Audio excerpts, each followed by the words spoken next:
existente entre o impulso que vai até meio caminho, né, e uma abertura às possibilidades que nós sejamos capazes de perceber ou de inventar, né? Esta margem de manobra também não tem um limite determinado, né? Esta margem de manobra, ela depende em grande parte de você fazer uma lista de escolhas, né? Uma lista mental. Então, na medida em que a gente faz essa lista, na medida em que a gente vai olhando as mesmas coisas de sempre com outro olhar, né, isto vai aumentando a margem de manobra, né?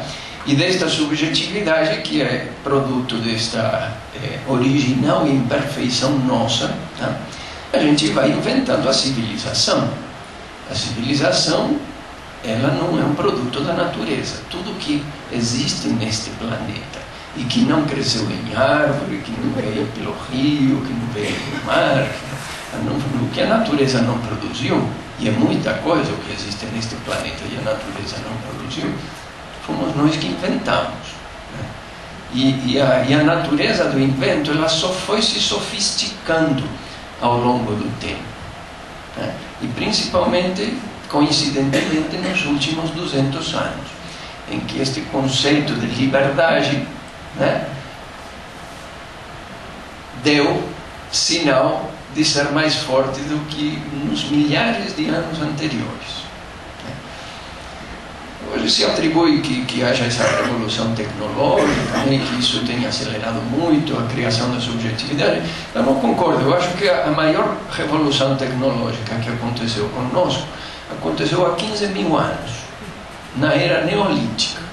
Ali aconteceu uma revolução tecnológica muito misteriosa, porque em questão de 5.000 anos nós saímos das cavernas e de repente estávamos fazendo pirâmides, civilizações, escrita, música, um monte de coisas, né? Em 5.000 anos é muito pouco tempo fazer isso. Então, algo aconteceu há 15.000 anos, é uma revolução tecnológica que deu um instrumento a nós, né?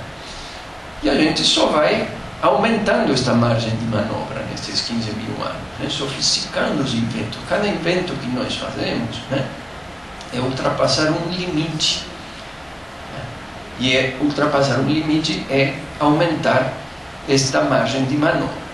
Agora, esta subjetividade que nós percebemos, né, que é feita de sensações, ideias, sonhos, imaginações, né, não por não ser palpável, ela é menos real para nós, né? Tanto é muito real para nós que em nós humanos é menos importante as coisas em si do que o significado que essas coisas têm para nós, né? Então, você vai encontrar pessoa que guarda um palito de fósforo, né, e que é capaz de ter uma crise existencial profunda se este palito de fósforo se perde, porque esse palito de fósforo tem um significado, né? Ele não é um palito de fósforo. Ela não se importa com a coisa, ela se importa com o significado que está atrelado a esta coisa. E nós também, nós somos uma coisa física, né? Um amontoado de fluidos e de não sei lá mais o que, né? Mas nos importa mais a imagem que transmitimos, né? O significado que as pessoas vão ter ou ver em nós, né? Assim como também o significado que as pessoas têm para nós, né? Isso pauta 100% dos relacionamentos humanos, né? Nós, às vezes se diz, não, busco tal pessoa que tem essa curva, que tem curva, que tem morena, não morena e tal, mas não vamos ver, né, o que essa pessoa representa, o que é importante. E o que ela representa, né, é um subproduto desta subjetividade, né, entre o acontecimento em si, né, e o que nós conseguimos refletir sobre esse acontecimento, né. Aonde que está escrito isso? Isso está escrito em algum lugar? Isso está escrito na curva? Isso está escrito na cor de olho? Isso está escrito na cor do cabelo, na cor da pele? Não, isso não está escrito em nenhum lugar. Isso é um foco e um ponto de vista que adotamos dentro desta margem de manobra que cada um de nós tem à disposição, e todos em conjunto temos à disposição também, né? É um ponto de vista que escolhemos, entre os inúmeros que podemos escolher, nós escolhemos certos pontos de vista, e sob esses pontos de vista, julgamos as pessoas, se queremos nos relacionar com elas amorosamente, se queremos nos relacionar com elas por ódio, ou se queremos cobiçá-las, ou se queremos para ter conflito com elas. São as escolhas que a gente vai fazendo em relação aos significados e aos pontos de vista, né? Então, as coisas que acontecem e as coisas que existem concretamente, né, elas servem para a nossa condição humana como um alimento desta subjetividade, né? Nós nos apropriamos subjetivamente das coisas que acontecem e lhes devolvemos um significado, né? E nessa dialética, nós, em muitos casos, apesar de ela ser já uma prova da nossa margem de manobra, né, nós fazemos como uma espécie de regressão no meio dessa história. Porque, em muitos casos, né, em vez de assumir a posição do observador interno, que delega este ponto de vista à coisa e a encavalamos nossos pontos de vista sobre as coisas, né, o que nós fazemos é tornar as coisas independentes. Então, já achar que o significado é delas mesmo, em vez de sermos nós que lhes damos. E aí nós tiramos de dentro de nós esta frase célebre, né, de que olha o que você me fez fazer, por exemplo, né?